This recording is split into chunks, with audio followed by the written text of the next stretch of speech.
Assalamualaikum warahmatullahi wabarakatuh. Har'asi haaluma ogummaa kiyyaatiin walitti deebinee jirra. Akkuma jalqaba waa hedduu dalaguu dandeenya jedhee har'a ka hojii ilaallu takkaa dalannu akkaataa bimmammataa ittiin qabannu wajji ilaallaa jechuudha. Akkamitti akka dalagamu wajji ilaalla. Bareedaafis yoo rifeensaan qabachuu ta'e takka rifeensi akka fuularra nu gadi hin dachaane ofirraa achi qabuunis yoo ta'e takka uffata haaraa yoo bitannee uffata sanii wal qabsiifnee akkaataa bifa uffata saniitiin ittiin dalagannu wajji ilaallaa jechuudha. Haaluma kanaan kun hundu kan mataatii jechuudha. Kan rifeensaan qabannu jechuudha. Hunduraan akkamitti dalagama kan jedhu wal wajji ilaallaa jechuudha. Haala kana akkamitti dalannaa kan jedhu wal wajji ilaalla. Tokkoo miti sadi qopheessee jira.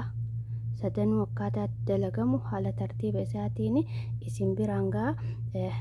Viidiyoo dura darbillee argachuudhaaf kan booda dhufullee akkana biraa ka'een akka isin bira ga'uu fi yuutuuba ogummaa harkaa jedhu takka yuutuuba daantelii jedhu sabiskiraayib gochuu hin dagatinaa. Yuutuuba keessan irra seentanii ogummaa harkaa takka yuutuuba daantelii jettanii sarchi gootanii achi booda yuutuuba kiyyatu isiniif dhufa. Sabiskiraayib gootanii viidiyoo dura darbireellee irraa barattan kan booda gadhiisullee akkuma na biraa ka'een osoo karaan turre isin bira ga'a jechuudha daqiiqaa muraasa keessatti. Har'a lamaan kanaa sadiin kanarraa kan har'a dalannu kasinitti bareedee takka ka uffata keessanii wal qabatu filattanii dalagachuu dandeettani. Hundayyuu viidiyoo isaa hundayyuu yuutuuba daantilii yookaan ogummaa harkaa jedhurraa argattanii jechuudha. Haaluma gartan kanaan akkanatti tolchuu dandeettu. Hunda tartiibaan isin biraan gayaa. Hadha lamaan kana akkanuma dhiibneeti ka dalannoodha kana jechuudha. Kana dalanneeti isin argisiisaa jechuudha.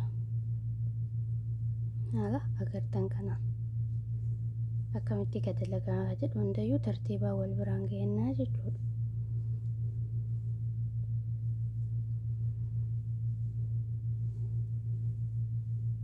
Jalqaba irratti laaskita akkanaan qopheeffattu. Kan ijoollee mataan qaban taate kan nama ofii mataan qabatan taate haala kanaan waan akkanaan qopheeffattuutti aansitanii isa kana kiroosh immoo maal jettaniin afaan oromootiin waan jedhamuun hin beeku dhiifama. Isa kana ni qopheeffattu.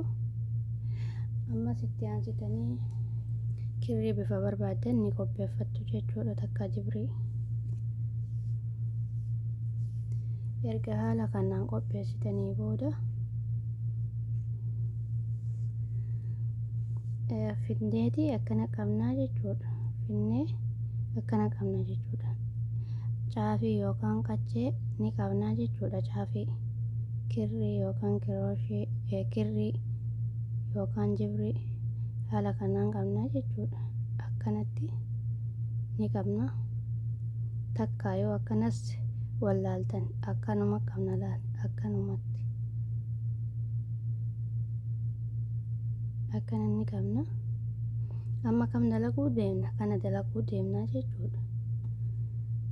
Ergisii booda akkana ni qabannaa jechuudha.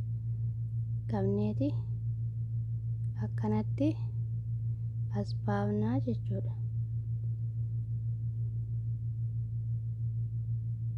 Ammas akkana gaddeebina nama hin dhibu. Akkanatti qabnee as baafnaa jechuudha. Amma takka lama eegallee jirra jechuudha. Haaluma kanaan 10 dhoofnaa jechuudha. 10 isa kana dhoofaa haala kanaan 10 dhoofna. Amma 2 dhoofnee ammas haala kanaan 10 dhoofnaa. Ammas haaluma kanaan deemna jechuudha. Haala kanaan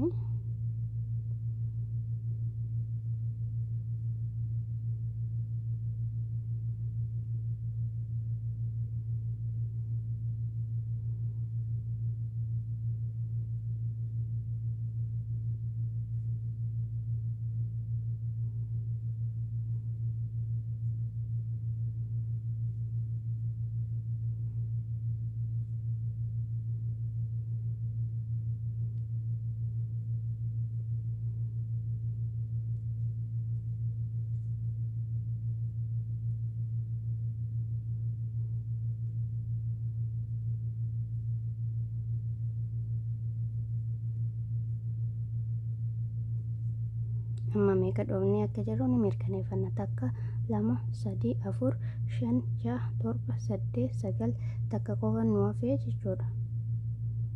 Haala argitan kanaan takka qofa nu hafee jechuudha.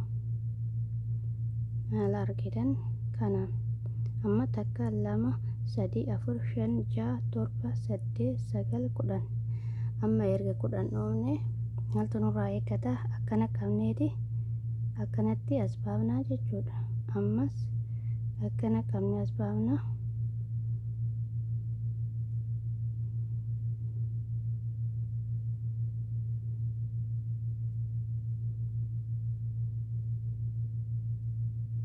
Haaluma jalqabaatiin haala kanaan xumurama jechuudha. Akka akiraatitti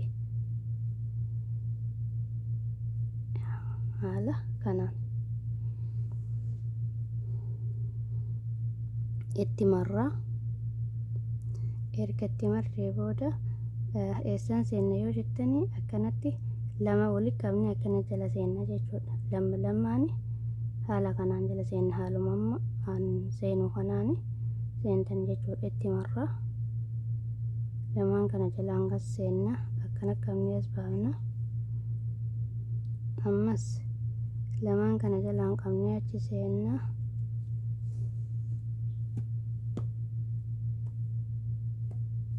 Ergasii booda ammas itti marra lamaan kana jalaan qabnee achi seenna.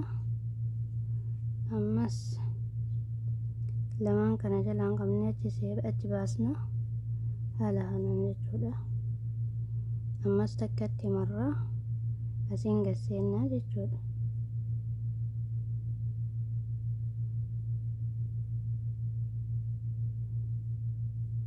Haala kanaan akkanatti akka takkaanii yeroo achi deemnu lamaan jala seenna, yeroo deebinu takka takka haaluma agartan kanaan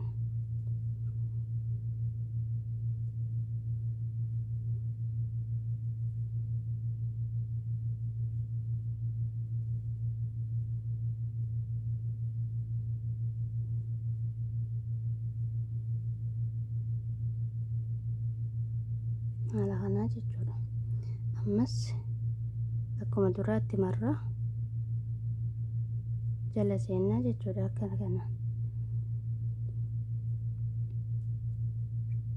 ammas itti marra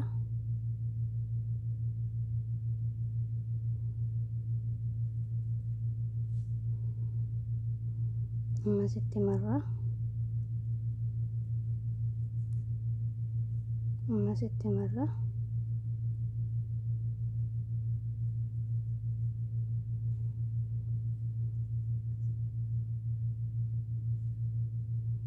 ammas itti marra. Erga itti marre asiin gas seenna jechuudha. Tadhuma asiin jala gas seenna. Erga haala kanaan jala seenne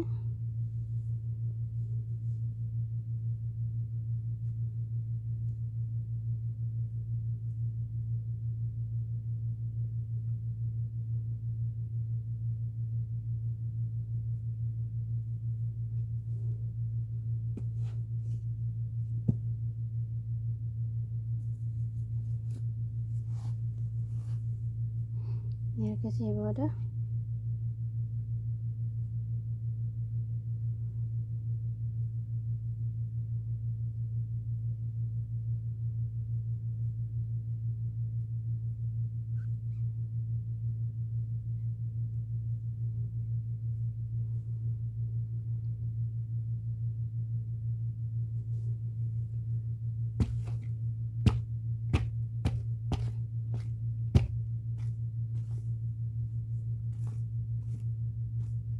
dhiifama baadiyyaa jirra.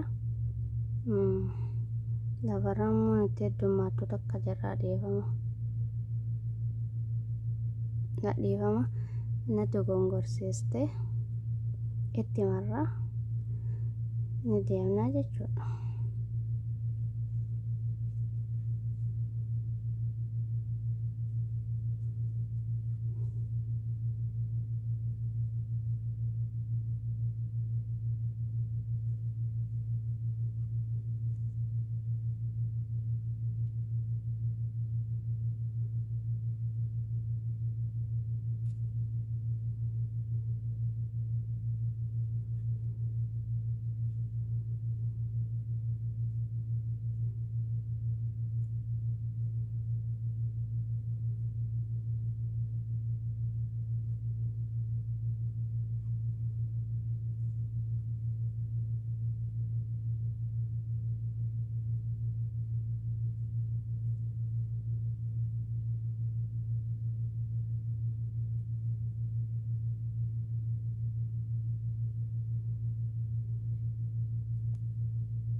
kanaan jechuudha.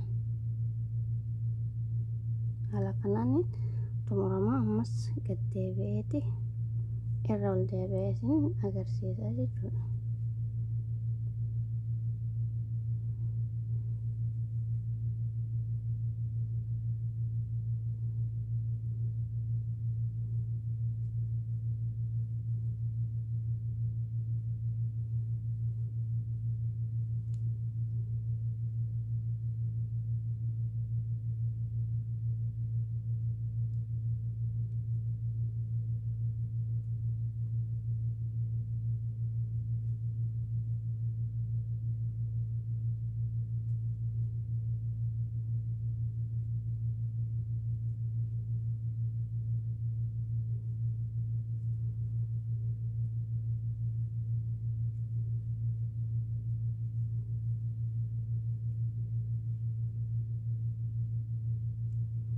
Haaluma kanaan xumuramaa jechuudha. Haaluma argitan kana.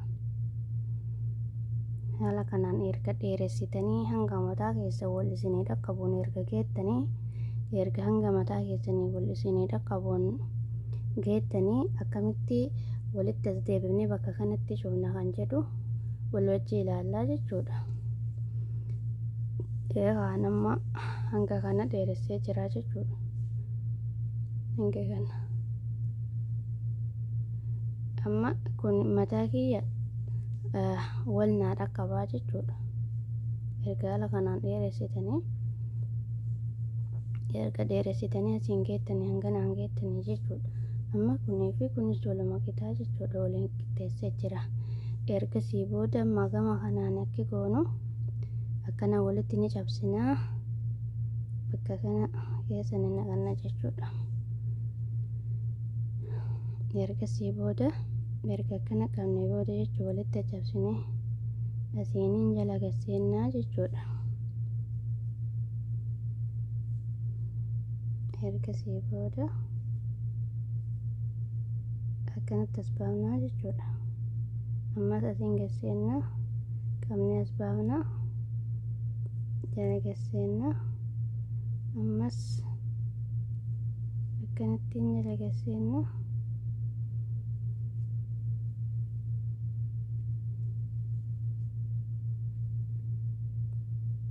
Ammas asiin jala gaseennaa qabnee akkanatti as baafnaa jechuudha. Haala agartan kana. Ammas asiin jala gaseennee qabnee akkanatti as baasnaa. Ammas akkana jala gaseennee qabnee as baafnaa. Ammas akkana jala gaseennee qabnee as baafnaa jechuudha. Ammas asiinis gaseenneeti qabneeti as baafnaa jechuudha. Irraa fidnee jirraa karaa laafaadhaani osoo magaalaa irraa hin binne bimma fuula duraan rifeensaan qabannu haala kanaani irraa xumurree jirraa jechuudha.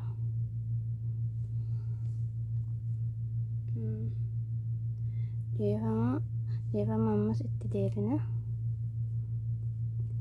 Warra hin galiniif irraa hiikeeti itti deebi'ee agarsiisaa jechuudha. Warra hin galiniiftu jira. Irraa hiikeeti itti deebi'ee agarsiisa. Jalqaba irratti asiin gaseennaa jechuudha. Erga akkana jala gaseennee akkana as qabna kanaa wajji jechuudha. Amma maal gochuu deemna? Cufuu jirra jechuudha gamaa fi gama kana walitti. Kana gochuudhaaf gaseennaa haala kanaan walitti as qabnee jechuudha. Haala kanaan akkanatti qabnee as baafnaa jechuudha. Karaan dura sunis yoo hin galle kunis karaa lammataati achi seenna. Akkanatti qabneeti as baafna. Ammas gaseennaa ammas akkanatti qabnee as baafna. Kun karaa lammataati. Ka jalqaba ittiin cufne sun karaa lammataati. Ammas gaseennaa qabnee as baafna jechuudha.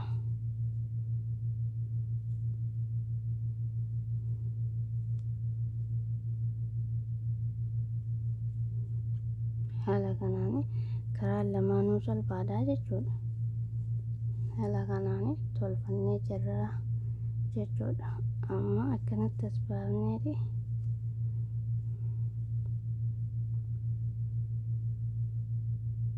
ammas asiin gasseenna yoo sirritti hiniine akkasiin jalaan eegganne ni tolchitanii haala kanaan kalaas wanti nu jalaa eeggata jennee sodaannu hin jirru.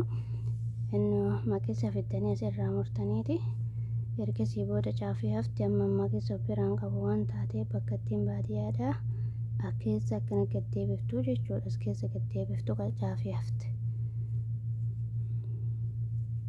haala argitan kanaani irraa raawwannee jirraa jechuudha. Osoo hin binne manuma keenya keessatti dalagannee takka lamaan keenyaaf dalannee takka ofii haala kanaani dalagachuu dandeenya jechuudha. Haala kanaan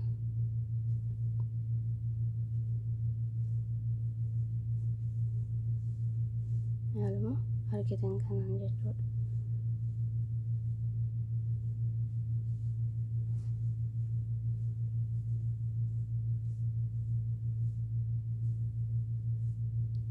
Inshaallah boruu kan dalannu kanaa jechuudha. Ammoo kuni kanaan hin dalagu. Inshaallah boruu nan fida waan kun dalagamuun jechuudha. Assalaamu alaikum.